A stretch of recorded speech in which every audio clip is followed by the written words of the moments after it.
Bikin mood hari Senin lo jadi good di Mood Reset bersama Hati Plong. Let's go! Let's go! Karena kita lagi ada di Mood Reset with Hati Plong, di mana di sini kita punya tim dari Hati Plong, sudah ada Mas Diki yang nantinya akan menjadi teman ngobrol kita, ngomongin soal kan dari tadi kita udah ngobrol nih sebenarnya sama good friend soal trauma masa lalu yang bahkan bisa membuat habit baik juga gitu ya untuk sekarang-sekarang ini. Iya. Tapi kalau misalnya ada trauma-trauma lainnya yang mau diceritain, boleh kali ya di sini ya. Sebenarnya ini ada banyak banget nih Mas Diki, dari tadi kita ngobrolin tentang trauma yang sebelumnya pernah terjadi sampai akhirnya tuh menghadirkan sebuah habit baru. Karena kan kadang ya yang namanya situasi itu kan agak sedikit shapes us lah ke hal yang bisa jadi mungkin baik atau justru malah kayak kenapa jadi nggak baik ya, karena tadi ada teman kita yang ikutan cerita dari masa kecil karena dalam ekonomi yang tidak baik-baik saja, ibu itu tuh kayak selalu memberikan makanannya untuk anak-anaknya, dia rela untuk tidak makan sampai akhirnya dia selalu menyisakan makanan dari kecil bahkan sampai sekarang karena dia ngerasa bahwa kayak ibu tuh butuh makan juga, jadi dia menyisakan makanan yang bahkan sampai sekarang tuh kayak ibaratnya ya akhirnya selalu jadi tersisa gitu. Kalau misal dari Mas Diki sendiri tuh ngelihatnya ini nih sebagai kayak gimana sih Mas? Oke, ini sebenarnya menarik banget ya kalau misalnya kita itu tuh bisa mengamati ada perilaku-perilaku yang kayak gini. Benar bahwa kalau misalnya kita punya trauma seringkali itu tidak hanya menghasilkan kayaknya ngeri banget gitu kalau kita bahas trauma. Tapi memang ada juga yang model-model trauma itu tuh menjadikan suatu habit yang sebenarnya tuh positif gitu. Misalnya adalah tadi sebenarnya kita tuh mau caring sama ibu kita. Jadi kita mau untuk menyisihkan makanan, tapi sayangnya itu mungkin nggak sesuai atau kemudian tidak adaptif dengan kondisi saat ini. Kadang-kadang trauma juga bisa juga menghasilkan sesuatu yang positif yang lain. Misalnya orang jadi sangat hardworking, jadi sangat-sangat disiplin, jadi sangat-sangat tepat waktu gitu. Tetapi kadang-kadang tepat waktunya, perfeksionismenya ini, itu akhirnya mulai membakar dirinya dia sendiri kan juga bisa ya. Iya, kalau misalnya betul. karena trauma gitu. Jadi memang trauma itu tuh bisa membentuk kebiasaan-kebiasaan yang di saat ini itu kadang-kadang mungkin jadinya itu tuh bisa membantu di satu situasi, tapi di situasi yang lain justru enggak gitu. Iya. Tadi Ovi pun juga cerita sebenarnya Mas, ada sebuah trauma yang akhirnya Iya, shapes aku tuh her pernah good in a good terlambat way. gitu masuk ke kelas yang harusnya presentasi pada saat kuliah. Tapi sejak saat itu aku jadinya kayak super memanfaatkan waktu. Kalau bisa tuh bahkan sebelum mulai acara gitu ya, aku tuh udah datang berjam-jam sebelumnya gitu. Capek tapi jadi aku sebenarnya. Bahkan teman-teman yang dibilang kayak, lu bangun tenda deh mendingan di situ tuh. Tapi Mas Diki, aku penasaran deh, aku mau nanya. Sebenarnya seseorang tuh bisa tahu gak sih itu trauma apa enggak? Karena aku mikirnya selama ini kayak, itu mah bukan trauma, itu cuma pengalaman yang membuat aku jadi punya satu kebiasaan baru aja gitu. Nah, dari mana kita tahu kalau satu hal itu tuh udah masuk ke dalam kategori trauma? Oh, that's a good question gitu. Jadi sebenarnya kalau kita ngomong mengenai dampak dari trauma, kita bisa lihat dari dua hal nih. Gitu. Dua hal, oke. Yang pertama adalah kalau misalnya dia itu tuh bisa mengganggu hidup kita. Ini yang kita seringkali sebut sebagai gangguan trauma. Misalnya adalah gangguan stres pasca trauma atau PTSD. Gitu. Itu kan yang cukup sering ya untuk kita lihat gitu. Tetapi yang satu lagi itu tuh ada gangguan trauma yang kadang-kadang itu kita bahkan gak sadar bahwa kita punya. Misalnya adalah kayak tadi, itu seolah-olah menjadi habit dan menjadi personality gitu. Iya. Tapi sebenarnya itu adalah respon dari hal-hal yang menyakitkan di masa lalu gitu. Jadi kalau ditanyain emang kita bisa sadar kita itu trauma gitu, kita perlu lihat apakah respon kita itu akan selalu seperti itu gitu ya. Jadi kayak kriterianya biasanya kalau saya bagi itu ada dua gitu. Yang pertama itu adalah kita selalu menggunakan satu cara tertentu dan kemudian menggunakannya secara berlebihan. Contoh adalah di semua situasi kita itu jadinya selalu pengennya itu berangkat awal banget, itu kan lama-lama ya capek gitu. Tapi kalau misalnya itu sesekali ya that's fine gitu. Mungkin kriterianya gitu ya. Jadi kalau misalnya itu udah berlebihan atau kita hanya menggunakan satu cara itu saja, maka itu bisa jadi kita sebut dengan jangan-jangan nih kita bisa tahu ada sesuatu di masa lalu nih. Kalau sadar mending, tapi kadang-kadang nggak sadar orang kan. Jadi kita sebagai pribadi juga sebenarnya kalau ngelihat orang lain ada yang kayak gitu, kita bisa kasih notifikasi ke dia gitu ya, kayak Nar, kayaknya ini udah gak bener deh Nar, ayo ke psikolog, ayo ke Hati Plong. Tapi kan memang sebenarnya kalau ngomongin tentang habit, gesture dan segala macamnya tuh kan juga bisa kelihatan langsung kan Mas. Maksudnya secara gesture pun kayak ngegigit kuku. Itu kan sebuah kebiasaan, sebuah habit yang kadang-kadang tuh Ini sebenarnya bisa dihilangin gak sih Mas kayak gitu? Atau mungkin prosesnya apakah selama itu untuk menghilangkan habit ini? Misalnya kayak tadi nih, menyisakan makanan. Gue tahu sebenarnya menyisakan makanan ini tidak baik sebenarnya. Dimulainya tuh harus dari mana dulu sih?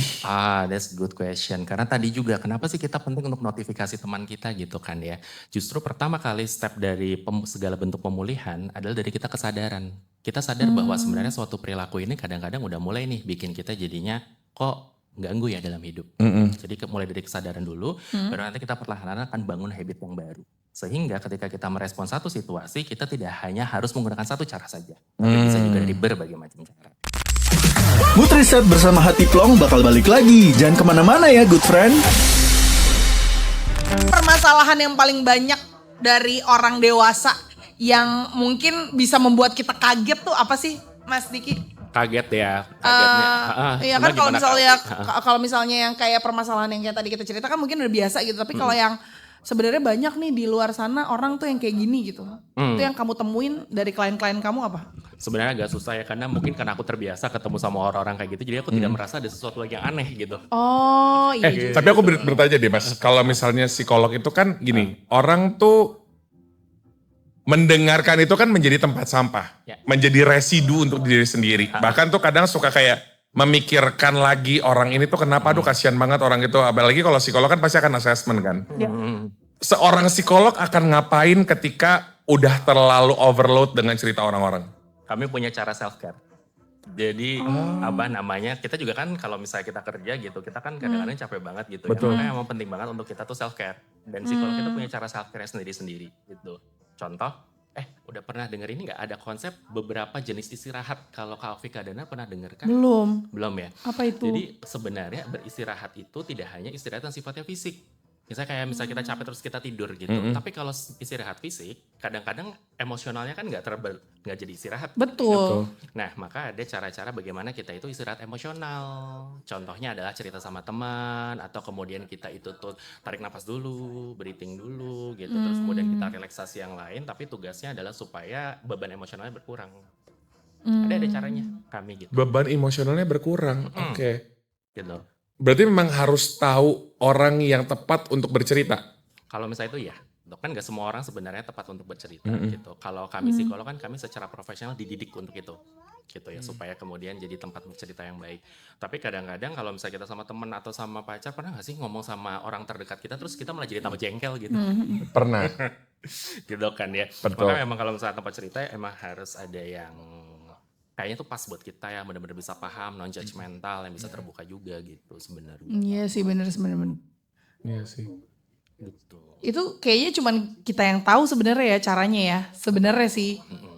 Kayak gimana caranya kita bisa dapetin kayak ngeriset mood kita aja tuh kadang kita yang tahu loh caranya. Sama kan ada juga orang-orang yang akhirnya nggak tahu ya, nggak bisa dibilang ini tuh buruk karena itu adalah pilihan orang lain gitu kan. Maksudnya kayak ada ketika gue lagi stres, ujung-ujungnya minum mabok-mabokan dan segala macam. Astagfirullahaladzim, Gitu. gak baik itu danar. Ada orang yang seperti itu. Danar kayak gitu Gua ternyata ya. Gue gak bilang lo, Vi. Memang aku. Gak, tapi kan ada yang kayak gitu juga kan. Coping mechanism orang tuh beda-beda. Cuma kayak gak tahu lagi ya kayak gimana ya bicara untuk mengingatkan orang untuk kayaknya bukan itu di coping mechanism yang bisa lo lakuin gitu. Kalau misal ngomong ini sebenarnya adalah kita akan membahas mengenai bagaimana kita menjadi teman yang sensitif atau teman yang peduli. Gitu. Jadi kalau misalnya kita udah sadar nih dia mabok lebih sering daripada biasanya gitu. Kita kan bisa juga untuk ketemu sama dia kayak ada apa nih gitu. Lu gimana hidupnya terakhir gitu. Jadi kita mungkin tuh ada pembahasannya lebih kepada gimana kita supportingnya gitu. I see. Kalau misalnya sesekali mabok gitu kan ya, meskipun kita tahu bahwa mungkin itu tuh berbahaya buat kita asal di tempat yang tepat dan tidak selalu, ya mungkin sesekali itu yang dibutuhkan. Tuh, jangan gitu. selalu Nar, udah gue bilang. Iya benar juga sih. Gue tuh ini coping mekanismeku lupa sama menguliti jari tangan, kaki dan bibir. Ada juga nih tadi Ma Edon bilang katanya suka titilin kuku kaki kelingking sampai berdarah kering gitu, dari iseng malah jadi kelainan bukan sih katanya gitu. I see. Terus nih Nova juga bagus nih, nanti kita jawab on air ya Nova ya pertanyaannya. trauma yang ganggu produktivitas, gimana ya caranya biar kembali semangat, termotivasi sama curious. Gitu. Terus ada Bagong Saputra nih bilang katanya hello from Portugal tapi pornya dihilangin jadi tinggal Tugal. Aduh. Tegal ya. Lah inyong bae inyong. Yang Gitu. baik. Kalau ada yang mau tanya-tanya lagi tuh kayak Nova tuh, mumpung ada psikolog ya. Kalau misalnya ngobrol sama psikolog bayar. Biasanya tidak gratis. Apalagi sekarang kita bisa ngobrol.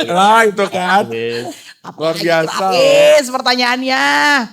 Tapi aku tuh termasuk orang yang open banget sama psikolog sih. Termasuk anakku yang sekarang nih, maksudnya anakku kan 5 tahun. Dia sebelum masuk TK aja aku masukin psikolog dulu. Jadi kayak yang ke psikolog sebenarnya aku.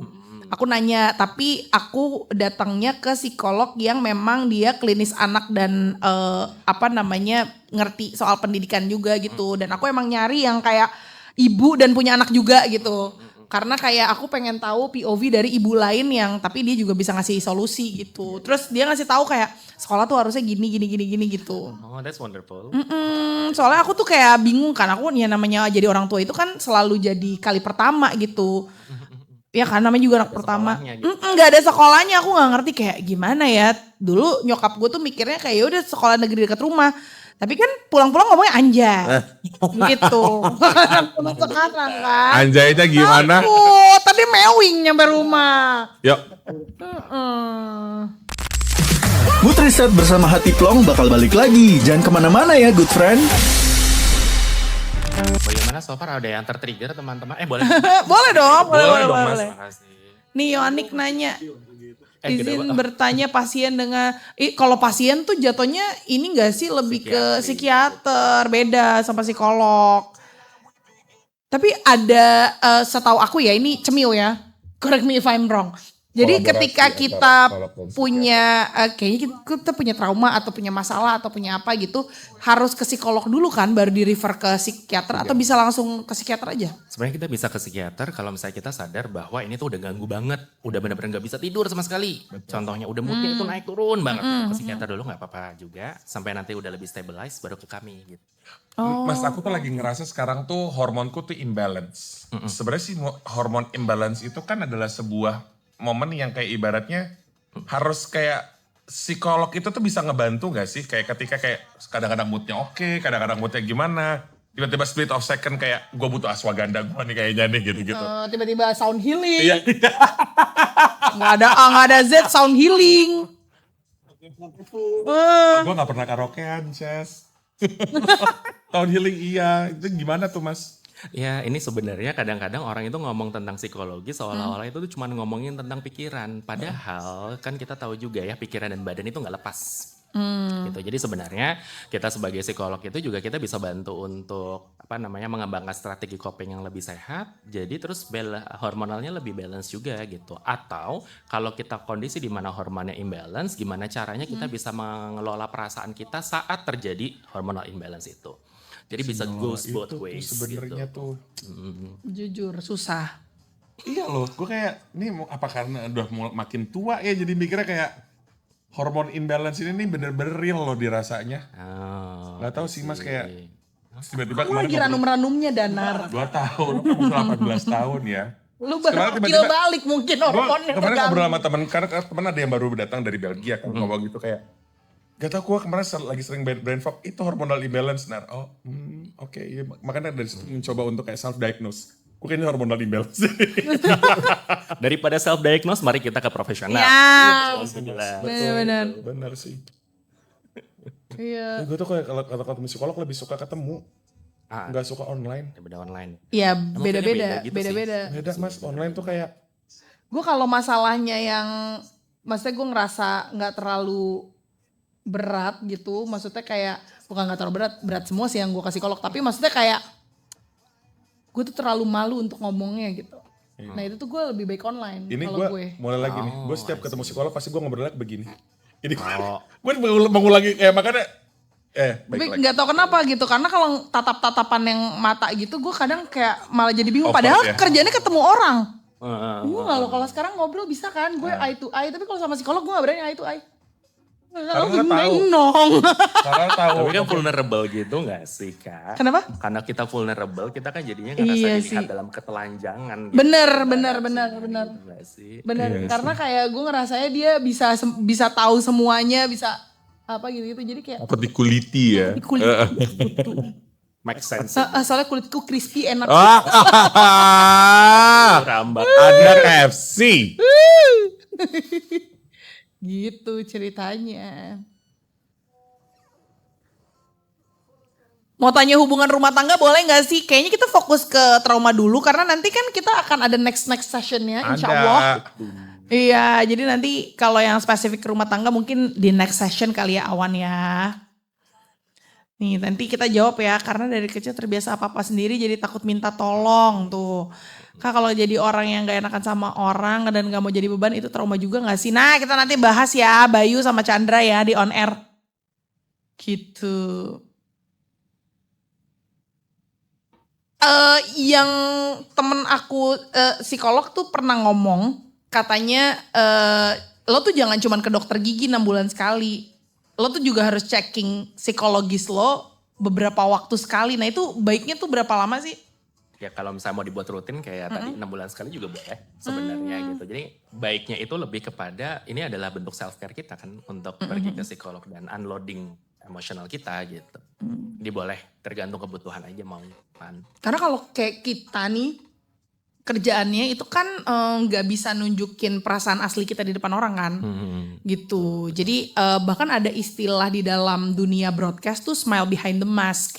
Oh. Karena mau lo sakit, mau lo udah kayak tapi kan Fake it kalau until you make it. iya, itu tuh kalau misalnya di depan orang tuh harus kayak iya, halo gitu-gitu. Iya. Padahal mungkin di dalam mental kita nggak siap gitu dan itu tuh kadang bikin berat lah Iya pasti sih. gitu. Nah, itu dirilisnya tuh di psikolog kalau aku. Benar. Karena kalau di teman kan kadang gini, ada satu momen di mana waktu percintaan nih ya, zaman-zaman belum nikah. Itu tuh aku sampai malas cerita sama temen. Gara-gara kalau cerita sama temen tuh pasti ditunjukkan kayak pointing. Lu sih gitu kan. Nah akhirnya kan capek sendiri. Ternyata yang gue butuhin adalah pendengar. Bukan pemberi saran. Ternyata gitu.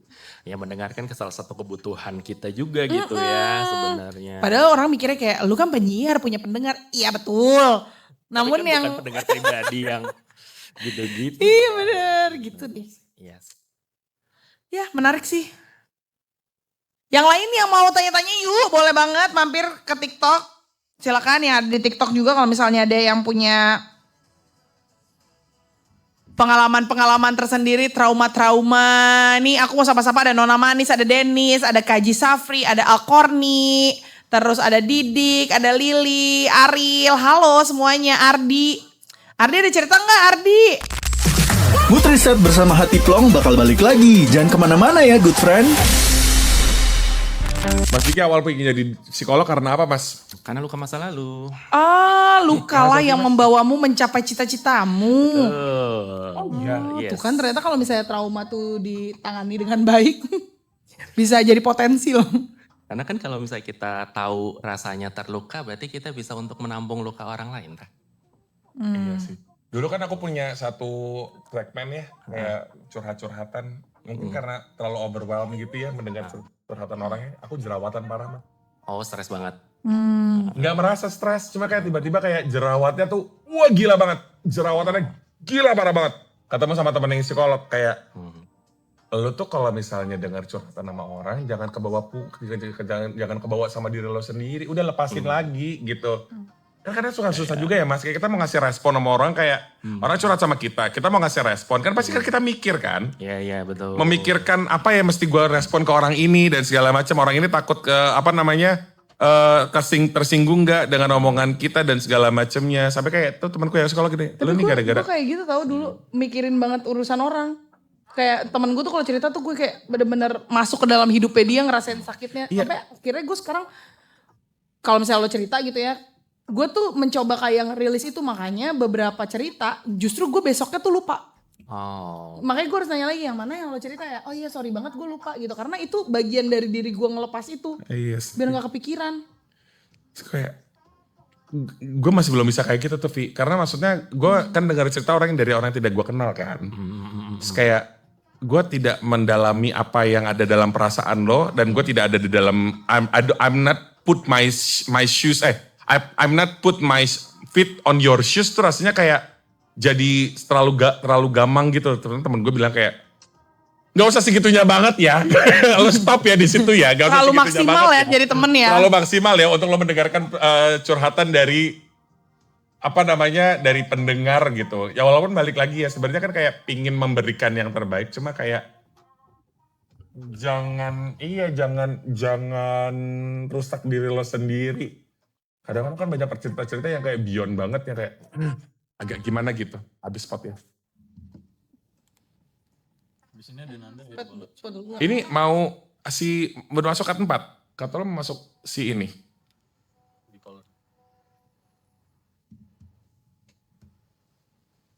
Hah? Jam 9 udah di tapping? Udah ada? Jadi mau gimana? Ya kalau gabung aja. Oke. Itu kan 4 kan? Oke.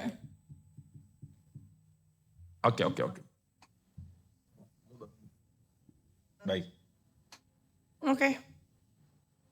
Tapi akhir-akhir ini kasus bullying marak lagi. Apakah itu termasuk sindrom kejiwaan atau bawaan gen anak? Masalah sosial itu. Tapi bisa jadi anaknya itu juga punya trauma di rumah gak sih? Karena kan ada beberapa yang kayak, gak usah jauh-jauh kalau kita nonton petualangan Sherina deh. Sebenarnya kan Sadam anak mami gitu. Tapi dia mau mencoba kayak coping mechanism dia adalah kayak, gue harus kuat di depan orang gitu. Ya itu Akhirnya jadi membuli. Fight response. Fight response ya. Iya. Kalau flight itu tuh lebih kepada bodo amat gitu ya Mas ya? Kadang-kadang flight itu juga muncul dari kita itu gak mau dengerin stonewalling bahasa anak zaman sekarang. Stonewalling? Misalnya kayak kita ada sesuatu yang bikin trauma gitu kan ya. Atau trigger gitu kan. Terus kemudian kita udah tiba-tiba lost aja. Lupa aja. Gitu itu juga bisa. Pernah ketemu gak sama orang kayak gitu? Kayak lu ingat gak sih waktu kemarin kita tuh habis gini terus bilang, oh emang iya ya gitu. Ada juga yang kayak gitu. Itu kita sebut dengan disosiasi. Jadi gak cuman kita tuh aktif menghindari situasi ya. Misalnya kayak, oh ya ternyata tuh si cafe yang itu tuh keinget banget sama break upku gitu kan. Terus kita gak mau ke situ gitu. Gak cuman itu flight response. Tapi bisa juga kita benar-benar secara otaknya mundur. Kita udah gak mau ngadepin itu. Realita itu tuh benar-benar gak mau kita hadepin. Jadinya split. Kalau lagi parah nanti jadinya adalah gangguan kepribadian yang ada banyak tuh kepribadiannya. Sorry. Si bukan Split. Gangguan kepribadian. Kayak film Split. Iya kayak film Film itu Split. bagus banget loh sumpah. I love that film. Iya kan ya. Keren banget.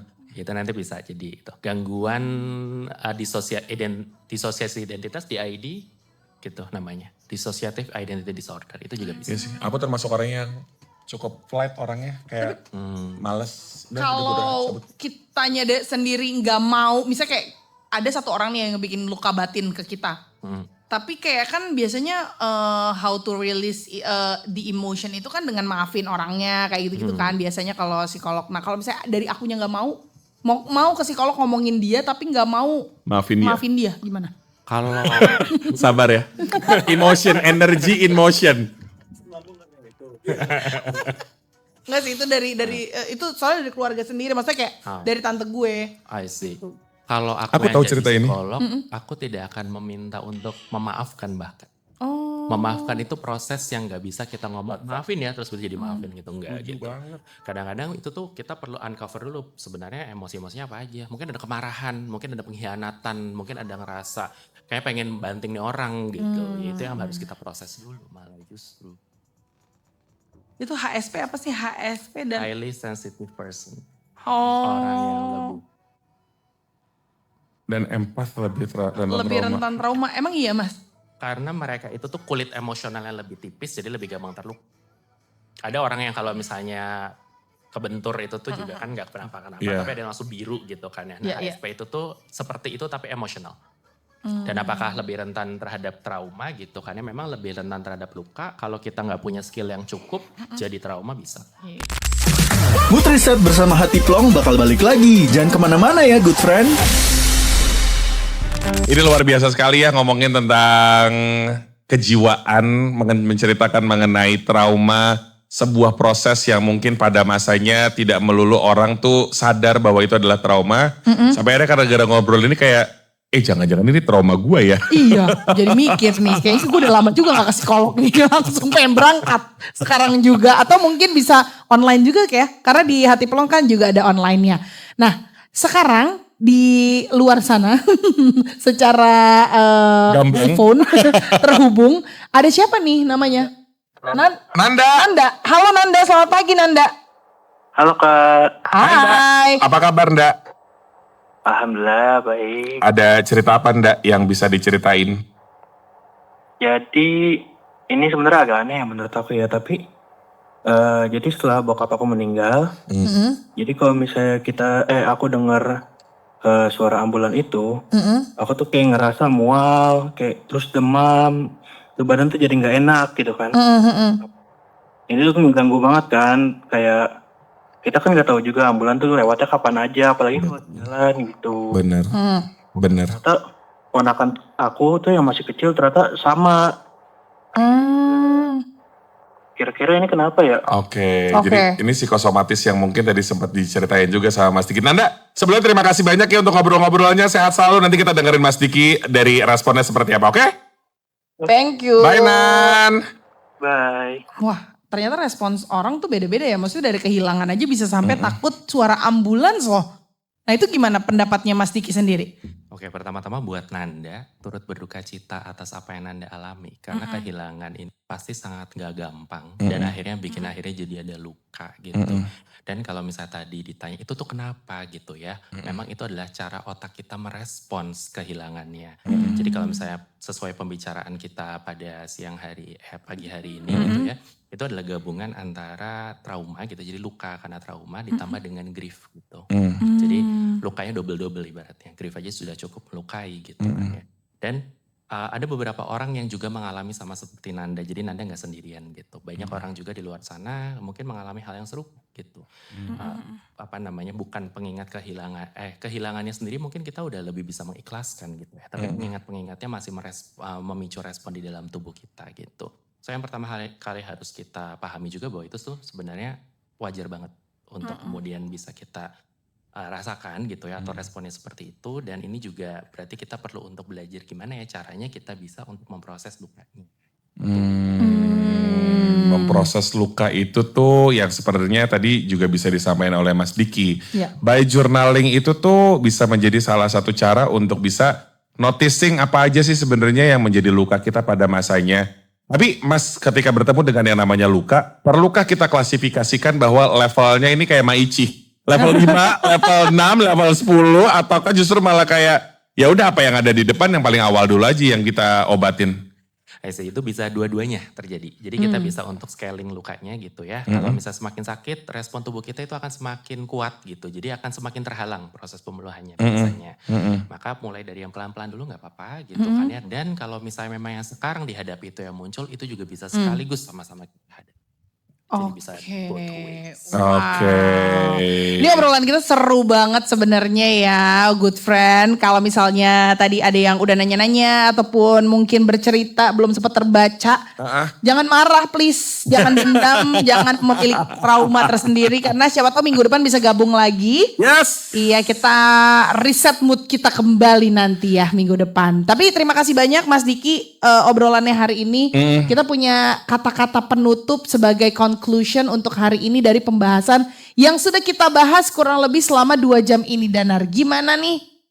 Kapankah kita siap untuk memberikan kata-katanya? Silakan. Silakan Mas Diki. Oke, jadi untuk good friends, kita tidak bisa memilih kadang-kadang ya. Kalau misalnya kita terluka, tapi kita bisa untuk selalu tumbuh dari luka kita. Mungkin itu. Wah, kita bisa tumbuh dari luka kita. Jadi kita pupuk bersama-sama, tapi bukan traumanya yang dipupuk ya. Justru kita gimana caranya memiliki habit yang baik, yang asalnya mungkin dari luka yang pernah kita rasain. Itu dia. Terima kasih banyak Mas Diki. Terima kasih, thank you for having me. Thank you banget Mas Diki, bertumbuh dengan lebih baik sama seperti Hati Plong yang akhirnya membuat kita lebih bertumbuh lagi ke depannya. Luar biasa happy banget rasanya ngobrol-ngobrol ini ya Via. Iya seru banget, diulang lagi yuk minggu depan.